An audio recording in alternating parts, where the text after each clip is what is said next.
Well,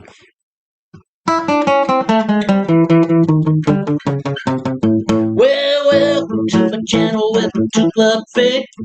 I did 4 years in prison and I'm still not dead. Subscribe to the channel and give it a like. And share this video with someone tonight, yeah.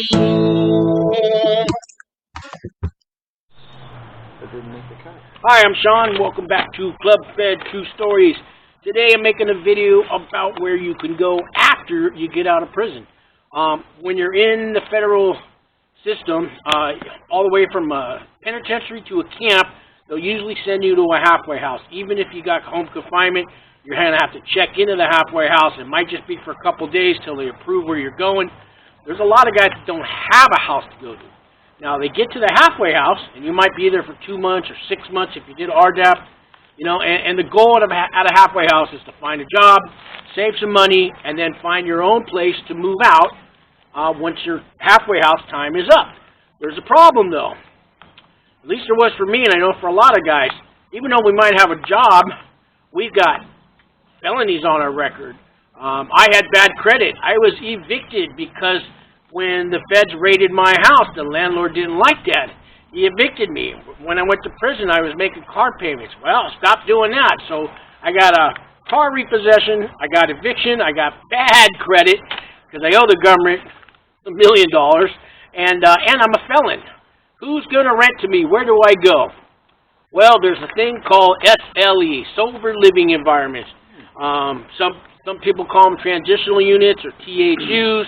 They're called halfway houses. I've got a good friend of mine, James, with me today who actually runs Action Housing. He's got a whole bunch of these SLEs, and I'm going to have him kind of share some info about SLEs, how to get in one, what they're like. Should you go to one? Do you want to go to one? And can you go to one? James, say hello. Hi, James Saberi with Action Housing LLC. Good friend of Sean. Sean's doing some great work. And just wanted to say, when Sean said he owed the government $1 million, he meant $1 million. He was not exaggerating. 1.7 he was under. Yeah. $1.7 million. Yeah, so if I owe you money, get in line. And he's laughing about it today. So. I get to laugh about it today. I did 52 months in a federal prison camp in Florence, Colorado. If you don't already know that, please subscribe to the channel, hit the like button, share it with your friends, and ring that notification bell. That'll let you know when the next video is coming out. So, James, can you tell people what an SLE is? So an SLE is a sober living environment where everyone is expected to remain clean and sober. That's free of all mind or mood-altering substances except for coffee and cigarettes. Those are strongly encouraged. And people live together, typically anywhere from 2 to 4 people per room. They live in cots or beds, depending on... You don't say cots. Don't say... Sorry, I won't say cots. Apricots. And I got a nice bed. Yeah, Sean's got a nice bed. But this is to establish support and community, and if someone came home reeking of booze, they couldn't get away with it. So it's supportive, and after a while you're used to it. And people are expected to do chores and to act right. They've got rules, you know, quiet time, do your laundry, do your chores, maintain your hygiene, things like that. You know, basically stop being an animal and live like a human being in society. So it's very supportive. So would you say it's a next step after a halfway house before you get your own place? I'd say it's definitely a great next step. And to Sean's point, a lot of people have bad credit. They don't have a down payment. And sober living homes are often exploited by people who don't have good credit or by people who have evictions or felonies or whatever. And a lot of times, it's not a very stringent background check. Basically, if you know someone or if you have a sincere desire to maintain a clean and sober lifestyle, they'll let you in. So I'm on federal probation, and everybody that gets out of the federal system, you're always going to be on probation. It might be a year, it might be 5 years, 3 years is the average, and they're going to piss test you. And at first, they're going to piss test you a lot, sometimes twice a week. So for the more sophisticated viewer, that's urinalysis. Yeah, in a cup. My whole life is peeing in a cup, guys. I swear. I don't know when I'm going to... That's why I drink out of bottles. For me, probation was happy that I moved into this place because they know that it's a controlled environment. They know if anybody's getting high, anybody's getting drunk, they're going to be asked to leave the house. Now, they let them come back. I'll let James explain that in a minute. But probation's really happy that I'm living here. Although my probation officer said, you've been there a year now. I think you're ready. And I told him, I don't think I'm ready. Let me stay another year. I don't really... He did say that. He said... You've been there for a year? Well, I've been in sober living. I was at one in Oakland before I moved into James. Yeah. And he thinks, man, you're doing great. I said, no, I'm going to keep it that way. Give me one more year. People live in sober living on the short side, 2 to 3 months, usually people who are unsuccessful. And people who really love the lifestyle, they'll live there 5, 10 years. If you get a girlfriend, on the weekends you go to her house. And then you come back to your house with your buddies.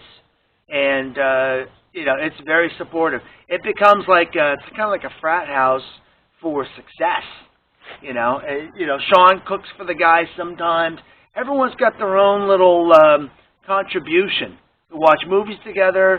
You know, you don't have a car, someone gives you a ride. People go to outside meetings together if that's what you're interested in. A lot of people watching this video may not have a drug or alcohol abuse problem, but in a sober living home, if the terms of your parole are to abstain from ingesting alcohol or other drugs, then a sober living could be the right place for you. That was one of my questions. What about people that don't have a drug and alcohol problem?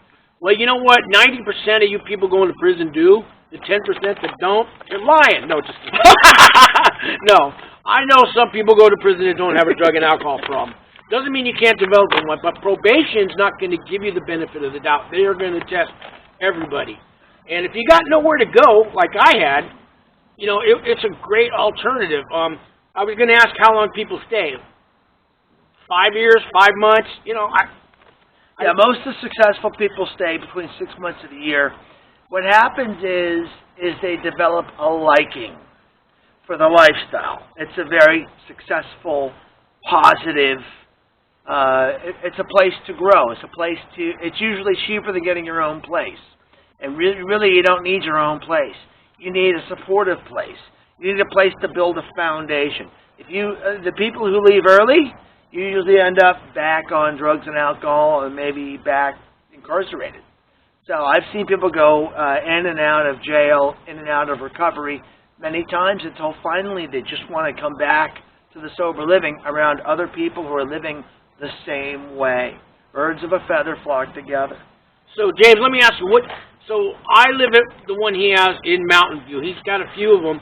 But if you're wondering what are these places? Are they buildings? Are they hospitals? No, they're regular houses, 3, 4, 5-bedroom houses. Sober livings are normal homes in the community. We try to make a very low impact on people. We usually don't like people smoking in the front yard. We've got smoking pits in the back. And we have house meetings once or twice a week. It's encouraged for people to do outside 12-step recovery meetings. Not all sober livings require that. Mine do, because we're catering to people with drug and alcohol problems. If they don't have a problem, but they're able to abstain and attend the meetings, that's fine. The problem is when people don't want to do the curriculum, but they want to move into our places. So there are a lot of places where you just got to show up, pay the rent, give them the clean urine specimen, and you're fine. So there are a lot of places. Maybe a Google search will yield many in your area. And if not, Sean's a great resource. If you don't know anyone in your area, Sean knows a lot of people all over the nation. I was just going to ask you, how can a person find one of these? I know if you're in the halfway house, you can ask them, you can Google it, you can Google sober living, clean and sober living, halfway home. If you don't have a problem with alcohol or drugs, you know, there's Gamblers Anonymous, Overeaters Anonymous, Emotions Anonymous. There's some kind of 12-step meetings that I think they would kind of maybe allow you to... that you could qualify for. We had a guy, he was a codependent. You know, you want to go to the meeting? I'll go if you go. So he was very, you know, a little nervous and a little anxious. And he found out when he drank, it calmed him. So he wasn't a true alcoholic per se, but he did have that social anxiety and being around people who are in a supportive, caring, nurturing environment was very helpful. So we're out here in San Francisco area where you can't find a studio apartment for less than $3,500 in the city. We're out in the suburbs. Maybe it's $2,500 for a studio. So the rents to rent a room, I don't know, $900 is what I pay. But yeah, cost has come down on your own place, and frankly, sober living ranges anywhere in price from $900 to $1,200 here in the Bay Area. I know in Arizona it's $300 to $400. If you're in North Carolina, my buddy's at the Oxford House, he pays $400 a month. Yeah, so it's very reasonable. Whatever it is, it's probably going to be less than the going rate for your own studio or your own apartment. But you don't do it to save the money. You do it to build the foundation. You do it to satisfy probation or parole. You do it so you can have a great launch pad into a successful life. So I wanted to mention, if you're in the halfway house, and you're trying to save up money to get out, and so there are these organizations that will help you out along the way. There's Catholic Charities, Salvation Army, Purple Heart, St. Vincent de Paul. There's HUD. There's local charities. Your probation officer might be able to help you. There's a great website called fairshake.net. It's for re-entry services. It's got everything from how to get clothes, a place to live, vouchers, job search. It's called fairshake.net. I'll put it in the subscription. I think I already have it in my details, but that's another one. So, James, can you tell the people what an average day is like living in a sober living house? Yeah, here's the average day. You wake up in the morning, you make your coffee. Maybe somebody already has a pot brewing. You pour your coffee. Maybe you smoke your cigarette. Maybe you don't. You read your little meditation for the day. You hang out. You have a nice conversation. Shave, shower, get ready, go to work. If you're unfortunate enough to have a job. And then you come home at night. And you see what everyone's up to. You can either go to a meeting, or maybe go shopping, or you do whatever it is that you do.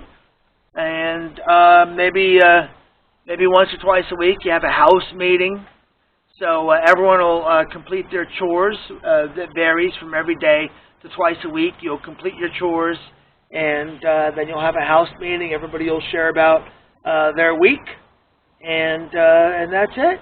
And a lot of these are co-ed guys, or girls. No. They do have some co-ed homes, but, and they work, and they discourage fraternization. But I'll tell you, at our co-ed homes, we've got 3 people moved out. They became couples and moved out, so. Wow, but that's I didn't know that. Yeah, but that's not. That's another video. Yeah, and 2 of them are drinking and drugging, so that's not, if women are your higher power, then that's the thing to do. And we encourage dating, but not with people in the home. Yeah. James, can you tell the people about maybe the worst tenants you've had that they could, who would be the worst besides me? Sean. Yeah. that was before I got clean and sober. Yeah. Before I went to prison. The worst tenants are just people who are trying to get over on the system. People who are entirely selfish. People who take advantage of the communal living community. Like if someone finds something, there's trash here, pick it up. Someone leaves a spoon, put it in the dishwasher. Well, we have people who are very selfish, self-centered. They don't care about anyone but themselves and what they're in the mood to do, and they'll just live like slobs and let everyone else clean up. So those are really the worst tenants.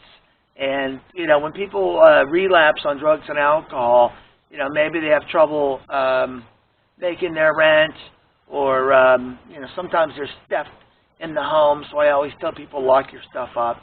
Maybe we'll talk about living in an SLE in another video. But those are the worst tenants. People who are entirely selfish, not suitable for living in a community, and people who are not living the clean and sober lifestyle. If you don't want to live clean and sober, get your own place. So I also stayed at one of James's sober SLEs while I was on pre-trial because I violated. I got high, guys. And pre-trial, instead of throwing me in jail, they let me stay at a sober living house. They gave me a second chance. I'm so glad they did. So that's just another option. But James, do you have any last words for somebody coming out of prison? It doesn't have to be SLE. Just got some advice to help give the people some hope that their life's not over when they get out? Oh yeah, there are so many resources for people coming out of prison. We're talking about helping people with re-entry, working with a guy who was basically a lifer in San Quentin, who is now a great force in the recovery movement.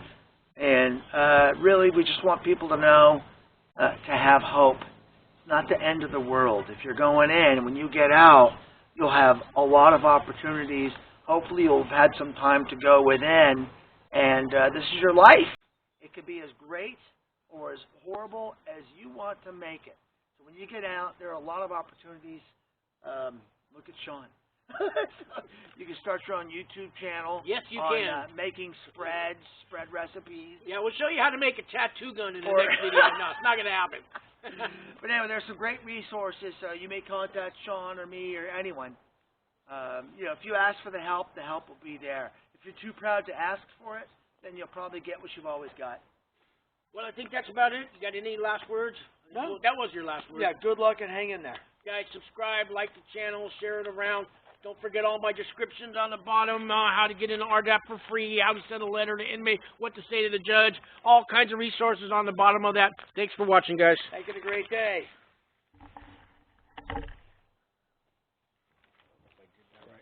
Thank you, Jay.